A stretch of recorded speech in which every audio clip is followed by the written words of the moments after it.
So here's the phone mount for my iPhone and the 4Runner.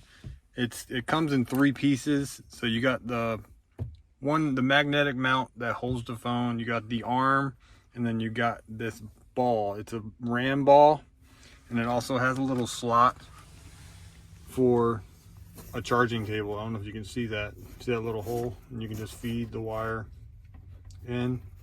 Gives it a clean look. All you got to do to take it apart is just unscrew this, pop it off. It's universal with RAM. Anything RAM will work on this because this is a RAM mount right here, RAM arm. Unscrew this. And then that one will pop off, and then all you have is this actual mount. And I'm gonna show you how to install this mount right now.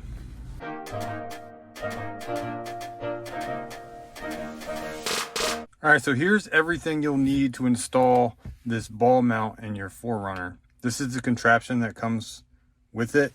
It's basically just 3 parts. It's the ball, the mount, and then a back plate. Then you'll also need something to hold your phone. If you have an iPhone, I just got this MagSafe with a ball. It comes with a ball attached, just like that. And then you'll need a RAM arm. This is the short arm. They have a short, long, and a medium. But the short works perfect for me because I like it down a little bit lower. You'll need an Allen wrench set. I don't know what size this is. And then you also need a screwdriver. I don't have one, but my multi-tool has one on it.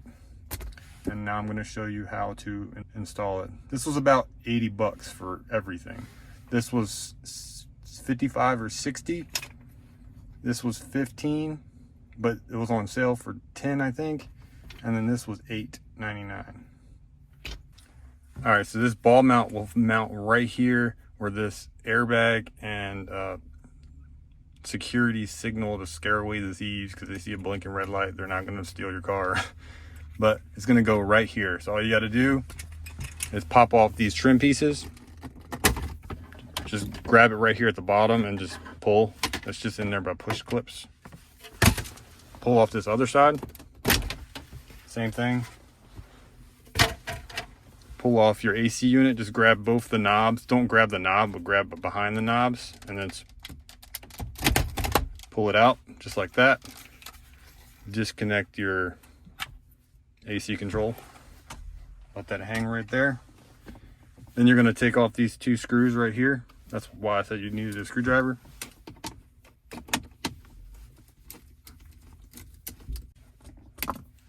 Set those aside, and then you're going to grab this little tray and just pull it forward. It ain't got to go far, just like that. Then what you're going to do, you're going to pop out this sensor passenger airbag thing right here. Just pull it straight out, unplug the connector, just like that. And what I do is I pull the wire, plug it back in, and I just tuck it out of the way so no warning lights come on. I didn't attempt to see if you could just leave it unplugged, but I'm pretty sure Toyota has something that will bing and ding to let you know that that's disconnected. Maybe a warning light on the dash, I don't know. And then you're ready for the mount. Grab your mount, unscrew it.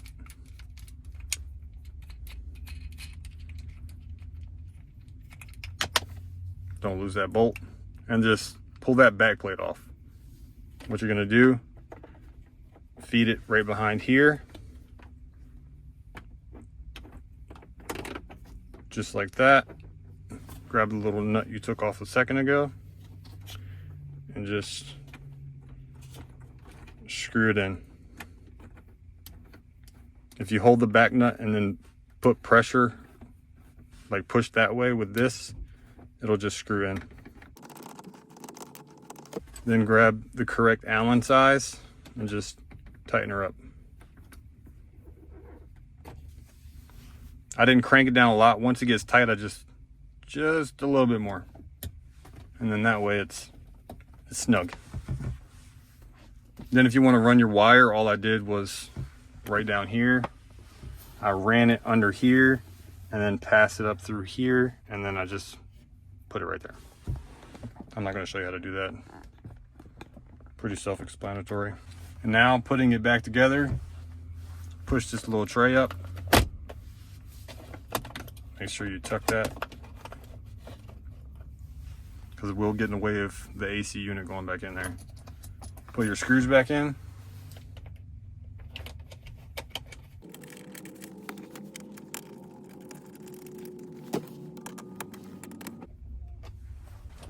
Grab your AC unit, plug it back in.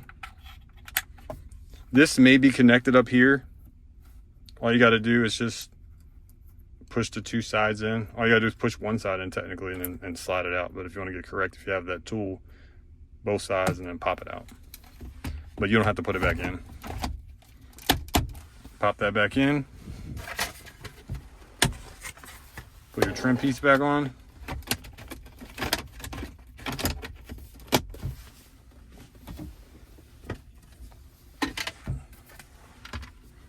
And then this, just if you ran a wire, run the wire through that hole, and then find that little hole in the little divot in the mount, and just pop it back on. This is the only thing I do not like about it. It creates a gap right here. You see how this is nice and flush, and then this has a gap? You could probably grind this down. I could probably grind this down to make that gap go away, but it's not that big of a deal. It just bugs me because I can see that gap. You see it? Yeah, it's really that simple. Then grab whatever arm, unscrew this,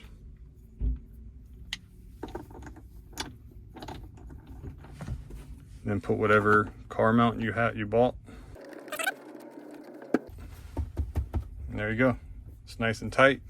Your charging cord is good. All you got to do is plug it in your phone, or if you have a wireless charger, I have this in the car. I put a little MagSafe ring on the back, and then I can plug this in, snap that on, and then you're good to go. Put your phone on it.